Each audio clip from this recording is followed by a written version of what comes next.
Hello everyone. This unit is about the concept of equilibrium. So the first thing I want to let you know is that economists got the concept of equilibrium from physicists. So going back to your science classes, the concept of equilibrium is balance. That's all it is. It doesn't mean it's good. It doesn't mean it's bad. It doesn't mean it's better. It doesn't mean it's worse. It just means this is where a system ends up. On the economist's side, what that means is that to be in equilibrium, what you need is two things.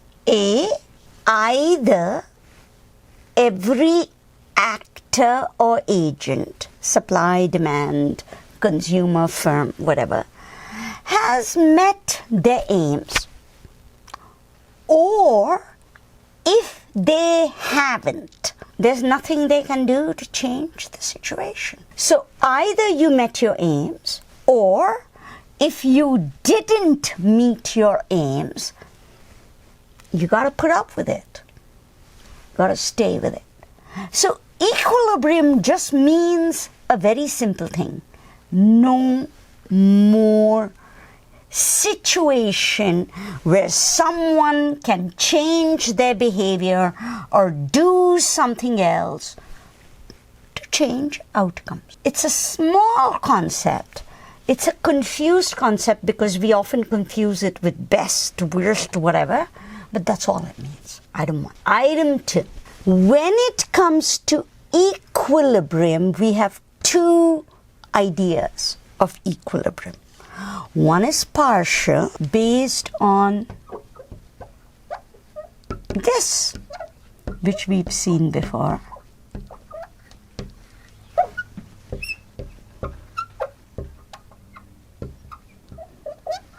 One is general, which is systemic. So what do I mean by this? Partial equilibrium is market by market. I just look at one market. Market for agricultural output, market for t-shirts, whatever. And I'm using ceteris paribus conditions to say, let me start with equilibrium in that one market.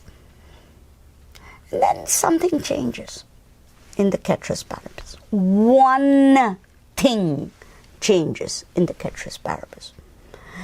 And that's it.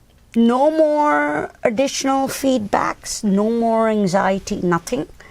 I do one change at a time, one market at a time, and I figure out what's going to happen in that market when something changes to reach equilibrium. Again, the idea, this is where we are, nothing more we can change.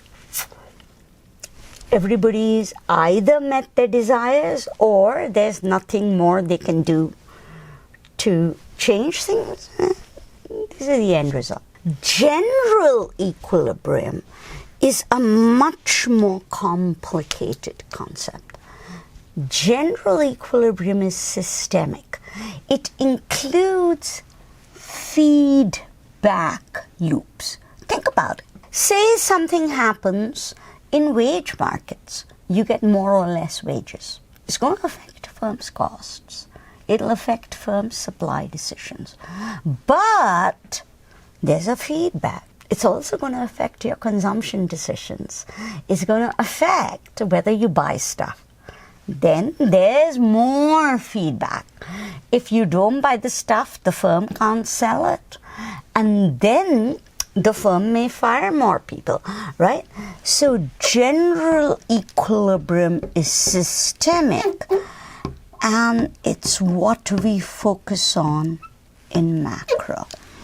When we look at the economy as a whole, including all feedback loops, and thinking about the impact of all these feedbacks back and forth on an economy. Micro, which is what we are doing this quarter, is partial. We're looking at it as a single market, one market.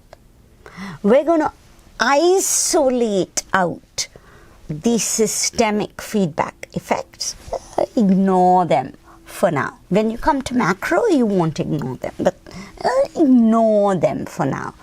And just focus on one market for one good, and just look at what happens in that market if we can figure out partial equilibrium. Where are we going to end up? Ceteris paribus. All right, one thing, just one thing changes. What's the new equilibrium?